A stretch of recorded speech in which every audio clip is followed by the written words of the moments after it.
Wicked Wardrobe, stylist Arthel speaking.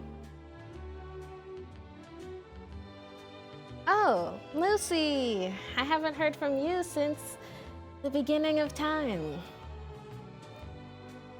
Yeah, apology accepted. What's up? Of course. It's honestly crazy how I haven't covered that yet. Yeah, you too. Thanks for calling.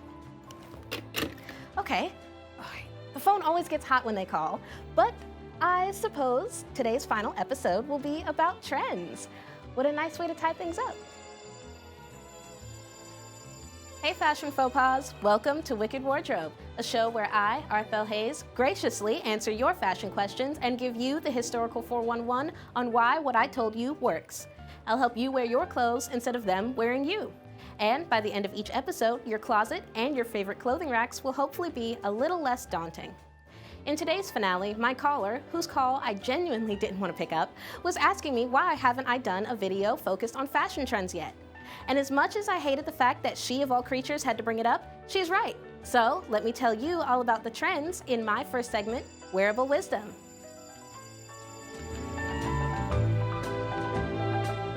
So, trends. A fashion movement or a statement that was started by a designer, fashion house, or influencer and spread into either the fashion world or society as a whole. They're a wonderful thing at times, bringing ideas to the front of human consciousness that would have never been seen or acknowledged or viewed as normal otherwise. But they can be rather problematic. I'll mention this more in my history segment later on, but trends tend to promote overproduction and overconsumption in the modern era. There's plenty of people, in the effort of trying to follow a trend or a micro-trend, that will buy a product only to wear it once and throw it away. Because of this, it's more common and accepted for fast fashion companies to mass-produce cheap copies of clothing from popular designers and use terrible materials that will tear after a few uses. I'm probably throwing out all types of words that some of you aren't understanding, which is fine. A micro-trend is generally defined as a short-lived trend that didn't last a full fashion cycle, like cottagecore back in 2019 and 2020. It grew to the point where the style was seen in big stores like Target, but phased out very quickly. One full fashion cycle lasts about 20 years, but they're starting to get shorter and shorter because of the current push of overconsumption.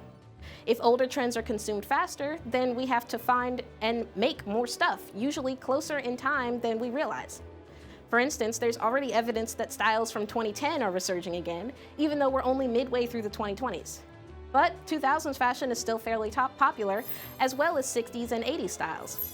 It's generally agreed that this cycle lasts 20 years because that's how long it takes for a new generation to decide what their parents were wearing was ugly and what their grandparents were wearing was cool.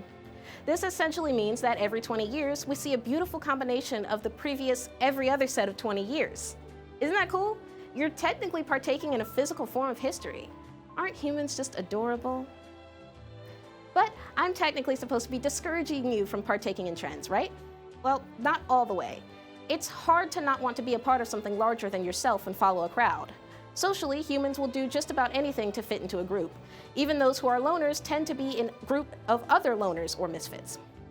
Following a trend isn't inherently bad. It's when you start to only buy things because other people are wearing them does it start to become a problem. So, how are you supposed to avoid something you're naturally attracted to? Well, become aware.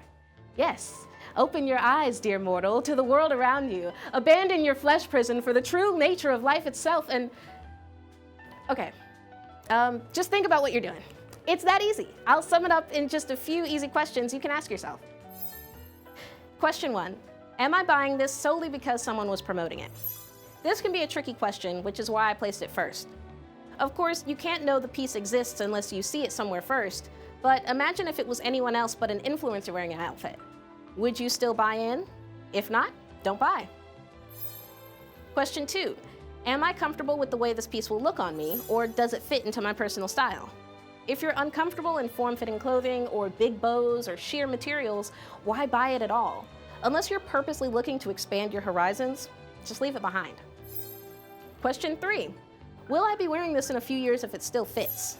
Humans grow and change slowly, but if you're sure your size won't change and you don't see yourself wearing a particular piece more than a few times or more than once, why are you even buying it? It's a waste. Question 4. Can I afford to use my time and money on this? This one is a tad bit of a no-brainer, but even I, with my millennium of knowledge, still managed to spend money that I don't need to spend on stuff that really isn't all that important or interesting to me. But you didn't hear me say that. Question 5. Could I buy something I like more at a thrift store? This is my favorite question. I love secondhand shops, thrift stores, and boutiques. And more often than not, they'll have something that may not only look better and be cheaper, but it'll stand the test of time and may actually be a truly vintage piece of clothing. Isn't that way more exciting than some stupid knockoff that'll fall apart in the wash?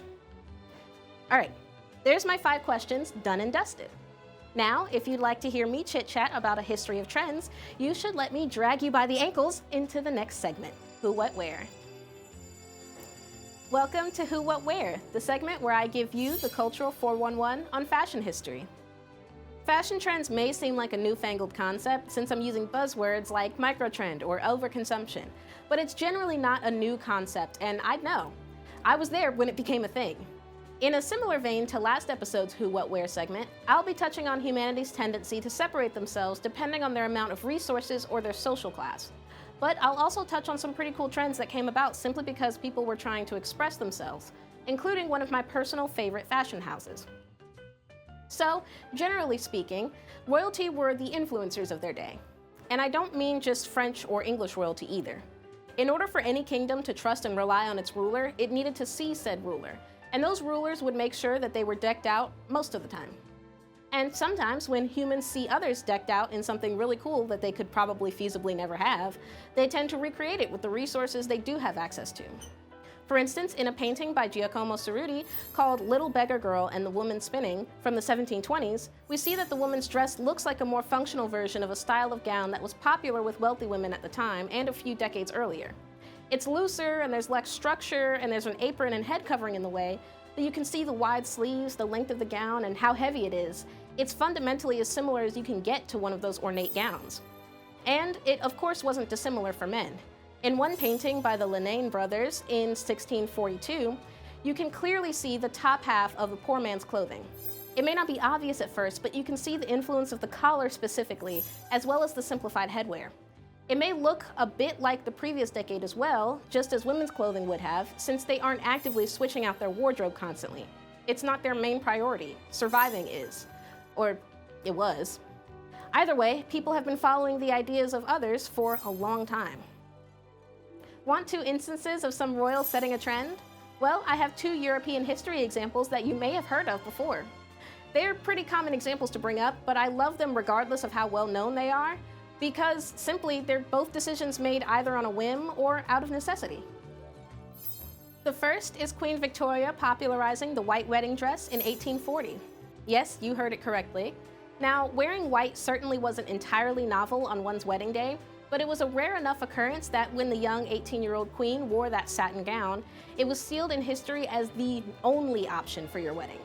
She was young, beautiful, and represented new beginnings for all, so it made sense why her every move was so closely watched and imitated.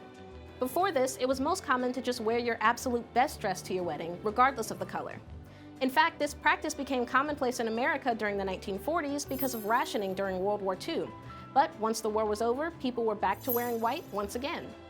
Over time, it became a symbol of purity rather than just a decision a queen made a long time ago. The second is Queen Alexandra of Denmark. She, as a young child, had to undergo a surgery on her neck. In order to hide the scar as she got older, she wore tall, stacked chokers. She was already known for her style while she was the Princess of Wales, as many of queens-to-be of England often are, but she was especially striking and influential in the public eye. Her chokers were often pearls and diamonds, and of course, they've stuck around in popular culture to this day, being one of the most popular forms of a necklace across fashion subcultures. Now, what about people that stepped out on their own? People that made their own way and created something new with purpose? Well, there's too many to feature, and I know I'm stepping out of my usual territory right now because I'm venturing into modern history, but I'm going to give you all a look at my favorite designer and fashion house, Vivienne Westwood. Vivienne Westwood started out as a teacher, pretty inconspicuous considering her later years. She started designing with her boyfriend Malcolm McLaren in the 1970s, and they were inspired by styles from the 1950s. but they were punk as all get out.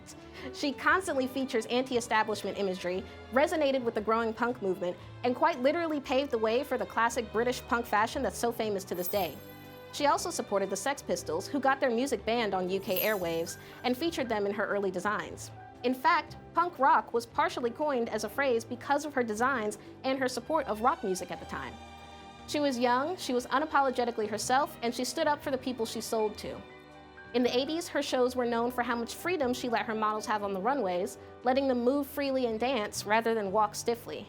She eventually became a household name in the late 1990s and early 2000s, especially in 1993 when we see the most iconic runway moment in history, Naomi Campbell's fall, and her subsequent refusal to use the cane that she was provided in her next appearance during the same show.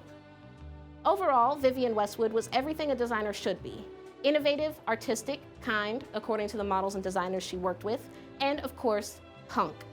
To this day, her brand runs as one of the cheapest high fashion lines on the market, with my personal favorite necklace only being about $600.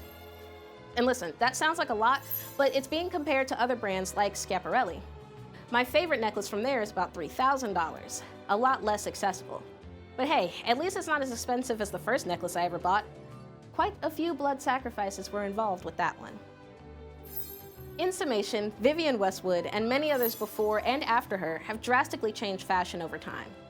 Now, I may not be one of those, but I can at least use my personal knowledge to help you all out and show you some ways you can incorporate modern trends into your looks, rather than just outright copying. Stay tuned for Workin Wardrobe. Welcome to Workin Wardrobe. Usually I show you how to follow the rules and break the rules, but in this case, I'm going to show you how I take an outfit from a trend to something more personalized.